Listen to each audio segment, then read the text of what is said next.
नमस्कार, स्वागत है आप सभी का सिलसिला बाजारों में। मैं हूं आपके साथ अखिलेश शाटी और सिलसिला बाजार का मैं आपके लिए एक बार फिर से लेकर आ गया हूं कम्युनिटी बाजार का अपडेट। जानेंगे कि आज सुबह के कारोबारी सत्र में कम्युनिटी बाजार किस हिसाब से खुलता हुआ नजर आ रहा है और इस पर रूपा जी की क्या राय है।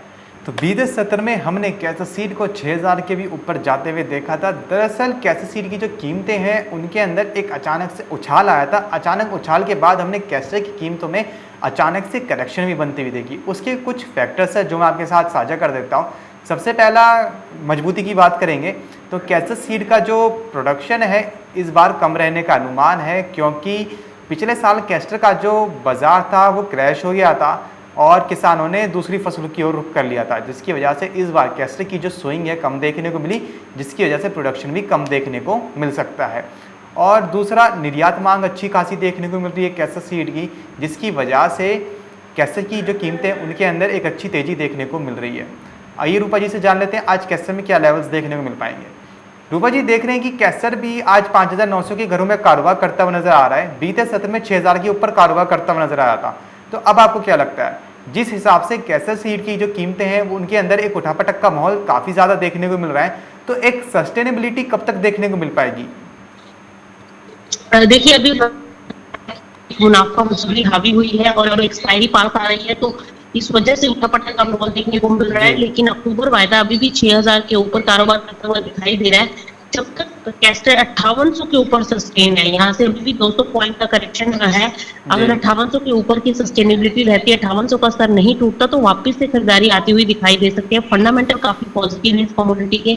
कोई बहुत ज्यादा भी यहाँ पर ऐसा कुछ नहीं है कि जिससे गिरावट बढ़ती हुई ज्यादा दिखाई दे। लेकिन फिलहाल के लिए आज इंटरडे में थोड़ा बहुत प्रेशर और इंटैक्ट हो सकता है। सितंबर वायदा 5880 तक लुढ़क सकता है, और वहीं अगर कैसर सीड का अक्टूबर वायदा की बात करें तो 5940 तक की गिरावट हो सकता है, उसमें भी देखने को मिले। और सितंबर 5880 के बाद नीचे में 5860 तक भी जा सकता है।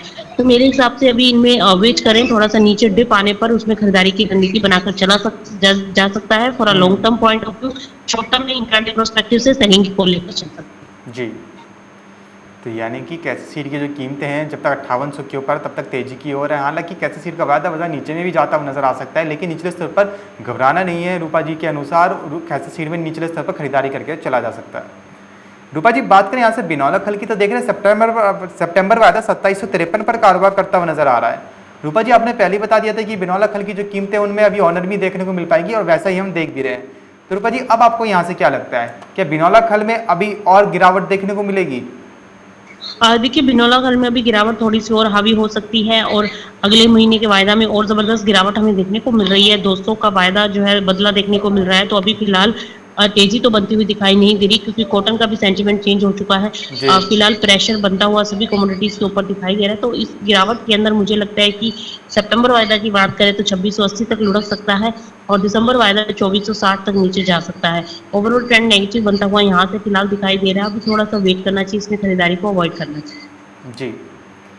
जी, रूपा जी, बात करें अगर ग्वार कॉम्प्लेक्स की, तो देख रहे हैं कि आज एक करेक्शन के साथ कारोबार दर्ज किया जा रहा है। तो अब आपको क्या लगता है, क्या यहाँ से ग्वार के अंदर अभी और करेक्शन देखने को मिलेगी या फिर यहाँ से खरीदारी बन के निकल के सामने आएगी?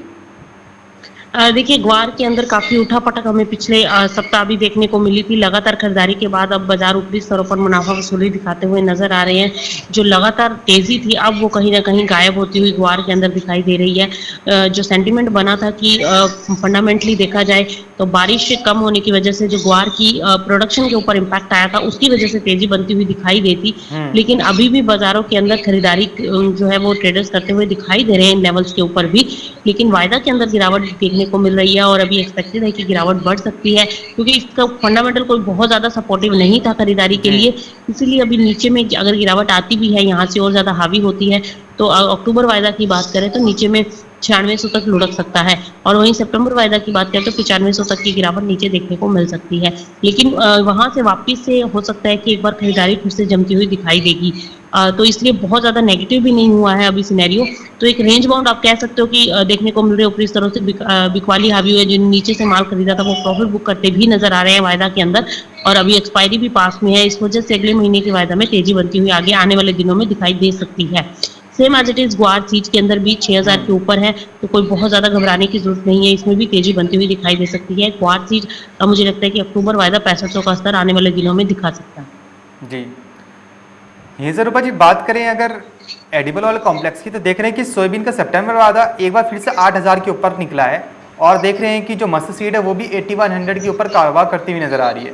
तो रूपा जी अब आपको क्या लगता है, सरसों, सोयाबीन और रिफाइंड सोया तेल, इनका बाजार आज कैसा देखने को मिल पाएगा? क्या ऊपरी सर्किट देखिए लगते हुए नजर आएंगे? देखिए आज लेवल्स जो है वो तेजी के साथ देखने को मिल सकते हैं। आज वापस से खरीदारी लौटी है। तो एडिबल ऑयल पैक में अगर मस्टर्ड की बात करें तो मस्टर्ड ऊपर में आज 8200 के ऊपर सितंबर वायदा निकल सकता है, जबकि अक्टूबर वायदा ने आज 8200 के लेवल को टच कर दिया है और ऊपर ऊपर में वहां से भी 60 से 80 रुपए की और तेजी बन सकती है। अक्टूबर वायदा भी 8260 से लेकर 8280 का स्तर छू सकता है। वहीं अगर बात करें रिफाइंड सोयाबीन ऑयल की, रिफाइंड सोयाबीन ऑयल के अंदर भी आज तेजी बन सकती है। अभी फर्स्ट हाफ में थोड़ा प्रेशर देखने को मिल रहा है। अक्टूबर वायदा 1380 पर है। अगर यहाँ से गिरा तो 1360 तक नीचे जा सकता है। जी, यहीं से रूपा जी बात करें अगर स्पाइस की, मसालों की, तो आपको मसालों में क्या लगता है कि आज मसालों में कैसा कारोबार दर्ज किया जा सकता है? देखिए मसालों की अगर बात करें तो मसालों के अंदर अभी वापस से फेस्टिवल सीजन की एक डिमांड पिकअप होती हुई नजर आ सकती है। मसालों के अंदर तेजी बन सकती है। फिलहाल के लिए शॉर्ट टर्म स्ट्रेटेजी में थोड़ा सा दबाव आ सकता है। उसके अंदर खरीदारी की रणनीति बनाई जा सकती है और मुझे लगता है कि हल्दी जो है आगे तेजी का रुझान बनाती हुई दिखाई दे सकती है। जी, रूपा जी जानना चाहेंगे आपसे कि आज वो कौन सी एग्री कम्युनिटीज रहेंगी जिनके अंदर आज अच्छा मुनाफा कमा के चला जा सकता है? देखिए अगर एग्री कमोडिटीज की बात करें तो एग्री कमोडिटीज के अंदर आज मुझे लगता है कि निचले स्तरों पर कैस्टर के अंदर बाइंग की रणनीति रखनी चाहिए। और वहीं अब आज जी, बहुत बहुत शुक्रिया रूपा जी हमारे साथ जुड़ने के लिए और जानकारी साझा करने के लिए। तो जैसे कि रूपा जी ने बताया कि आज एग्री कम्युनिटीज़ में कैसे सीड के अंदर निचले स्तर से खरीदारी करके चला जा सकता है, कैसे सीड का वायदा बाजार अगर नीचे जाता भी है तो वहाँ पर खरीदारी के मौके ढूंढने हैं और फिर निचले स्तर पर खरीदारी करनी है, क्योंकि कैसे सीड के जो फंडामेंटल्स है अभी वो काफ़ी ज़्यादा स्ट्रॉन्ग है, जिसकी वजह से कैसे सीड की कीमतों में एक बार फिर से 6000 के ऊपर के लेवल्स भी देखने को मिल सकते हैं। तो फिलहाल सिलसिला बाजार का में बस इतना ही, लेकिन आप कहीं जाएगा नहीं, क्योंकि खबरों का सिलसिला लगातार यूँ ही बना रहेगा मार्केट टाइम्स टीवी पर।